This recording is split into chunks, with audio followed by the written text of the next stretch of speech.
Toujours dans la séquence au bord de la mer, aujourd'hui nous allons regarder comment lire un plan.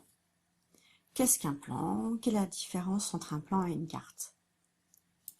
Je ne sais pas si vous vous rappelez, mais dans Arthur et son nouvel ami, nous avions étudié ce que c'était qu'une maquette ou un plan. Donc ici, à gauche, on a la maquette d'un château. On avait expliqué qu'une maquette, c'était quelque chose qui était réalisé en volume, avec du carton, avec du bois, du papier, on fabrique.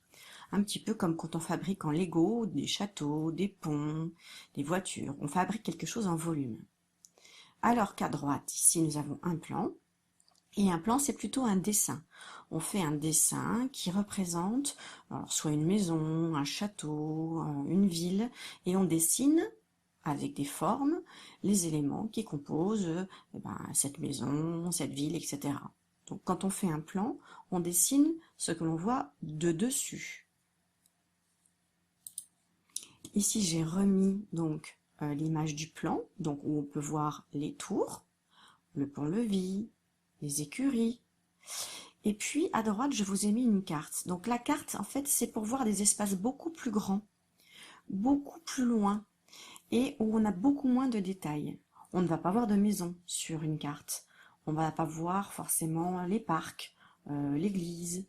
Sur une carte, on va plutôt voir les frontières, les routes, les fleuves, les points des villes, les frontières entre les pays, les îles, les mers, les océans. Donc c'est beaucoup plus abstrait, c'est beaucoup moins réel, c'est beaucoup moins réaliste qu'un plan. Un plan, on peut éventuellement reconnaître des éléments. Une carte, c'est plutôt à titre informatif, c'est pour se servir, pour pouvoir aller d'un point à un autre. C'est pour pouvoir se déplacer, par exemple, une carte. Un plan, c'est plus pour se repérer. Quand on va, par exemple, dans une ville, qu'on découvre la ville de Paris, on a besoin d'un plan et on essaie de se repérer par rapport aux éléments que l'on voit sur le plan, le musée, le parc, la bouche de métro, etc., etc. Ici, je vous ai mis deux images. Donc, en haut, on a une photo aérienne. Alors, une photo aérienne, cela veut dire qu'elle a été prise d'en haut. Donc, à votre avis, oui, elle a été prise d'un avion ou d'un hélicoptère. On n'a pas pu la prendre sans ces deux éléments-là. D'accord? Donc, c'est une photo prise d'un avion ou d'un hélicoptère, prise de très très haut, d'accord? Et en dessous, eh bien, on a dessiné un plan. Alors, je ne sais pas si vous l'avez remarqué, mais ce n'est pas vraiment la même chose. Ici, on a des couleurs. Là, on n'a pas de couleurs. Là, par exemple, on voit qu'il y a une maison avec un toit rouge et gris. Là, on ne voit aucune couleur sur le toit des maisons, d'accord? Et en fait, on voit aussi les champs, on voit éventuellement les routes. Le plan est beaucoup moins détaillé et donc c'est beaucoup plus difficile avec un plan qu'avec une photo. Alors, si je déplace mon plan, vous allez pouvoir remarquer que ces deux éléments, en fait, ce sont exactement les mêmes choses. Vous n'avez peut-être pas remarqué encore, mais vous allez voir que c'est exactement la même chose. Et voilà. Un plus gros. Donc regardez, vous avez vu. Ici, on a bien la route. Également ici, la route. On a les maisons qui sont symbolisées. Alors, je peux les déplacer un petit peu. Alors, c'est pas parfaitement identique, hein. On a aussi ce qu'on croyait peut-être être des nuages. Ce ne sont pas des nuages, vous avez vu. En fait, c'est des groupes d'arbres. Hein, c'est ce qu'on pourrait appeler des bois, des petits bois ou des forêts. Et puis, on a fait des traits ici pour symboliser le champ, par exemple. Donc, vous allez prendre votre livre de Kimamila, votre fichier de lecture. Vous allez l'ouvrir à la page 110 et vous allez remarquer que vous aurez ces deux images. Donc la première image, on a déjà discuté avec. Moi, c'est la deuxième image pour l'instant qui m'intéresse. Et on nous demande, colorie sur ce plan les routes en rouge et le village en jaune. Alors, je vous remets un petit peu l'image que l'on avait, vous savez, remise par-dessus. Et essayez de repérer où est la route, la grande route, la petite, il y en a même une toute petite.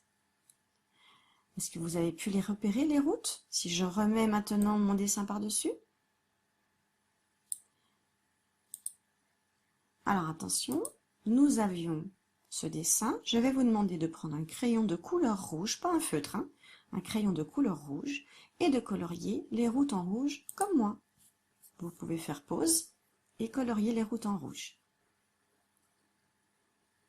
Ça y est, vous avez terminé? Très bien. Parce qu'après, c'était marqué « Colorie sur ce plan les routes en rouge et le village en jaune ». Alors le village, la définition du village, c'est un groupe d'habitations assez important. C'est-à-dire que si dans un endroit vous avez 2 maisons, on ne peut pas dire que c'est un village. On peut dire que c'est un village si on a un groupe de maisons assez important et surtout aussi si on a par exemple des commerces élémentaires. Alors, commerce ou bâtiment. La mairie par exemple, hein, dans un village il y a une mairie. À Curgil, il y a une mairie, mais il peut y avoir aussi un bureau de tabac, un bar, ce que nous avons aussi, une boulangerie. Nous avons aussi une salle de sport avec une bibliothèque. Et nous avons aussi également une salle des fêtes. Tout cela se trouve dans le bourg de Curgil, dans le village de Curgil. Donc moi, j'ai dessiné une zone à peu près qui encadrait à peu près toutes les maisons en jaune. Donc vous pouvez faire à peu près comme moi. Ce n'est pas très grave si ce n'est pas identique. D'accord ?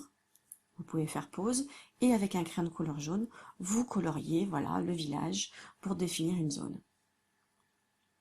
Et enfin, je vous lis le petit bilan.